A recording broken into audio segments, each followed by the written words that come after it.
राष्ट्रघाती व्यापारिक सन्धि सम्झौता एमसीसीलाई खारेज गर्नुपर्दछ भनेर म माग गर्न चाहन्छु।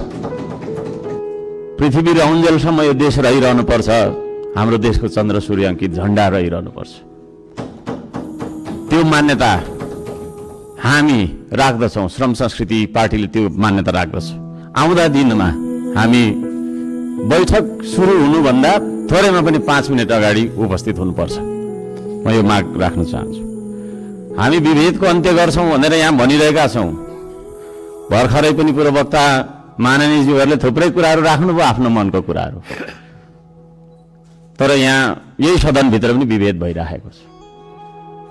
सत्ता पक्षले 30 मिनट बोल्दा पनि हुने, 40 मिनट बोल्दा पनि हुने, प्रतिपक्षले अलि सानोले हैन 3 मिनेटमा सकिहाल्नु पर्ने, 2 मिनेटमा सक्नुपर्ने। हामी पनि जनताले चुनेर पठाएका जनमत प्राप्त जनप्रतिनिधि हौं।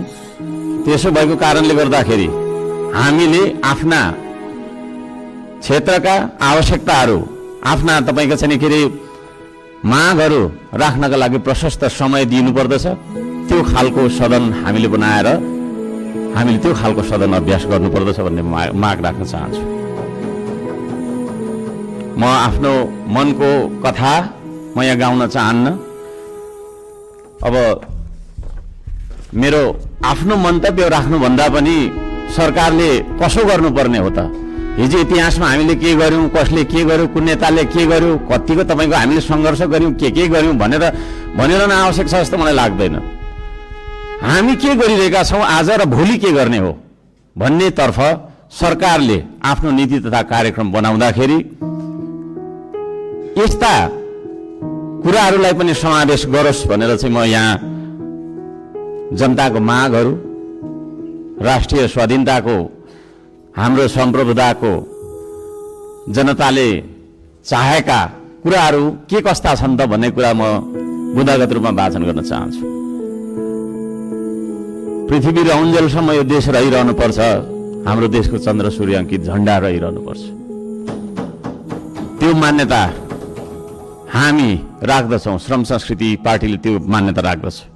त्यसो भएको कारणले गर्दाखेरि देशको स्वाधीनता, भू राजनैतिक सन्तुलन र असंलग्न परराष्ट्र नीतिलाई बचाइराख्न सैन्य रणनीति उद्देश्यका साथ सुरु गरिएको असमान राष्ट्रघाती व्यापारिक सन्धि सम्झौता एमसीसीलाई खारेज गर्नुपर्दछ भनेर म माग गर्न चाहन्छु। 2 नम्बरमा सीमावर्ती क्षेत्रमा छिमेकी मुलुकहरूले गरिरहेको गतिविधिलाई सक्रिय रूपमा नेपाल सरकारले निगरानी राख्नुपर्दछ र संयुक्त राष्ट्र संघ लगायतका निकायहरूमा गएर हाम्रो देशका 4 किल्ला कतिवटा हाम्रो भूगोल भन्ने सिमाना यकिन गरेर सिमानाको रक्षार्थ नेपाली सेनालाई खटाउनु पर्दछ भन्ने म माग राख्न चाहन्छु।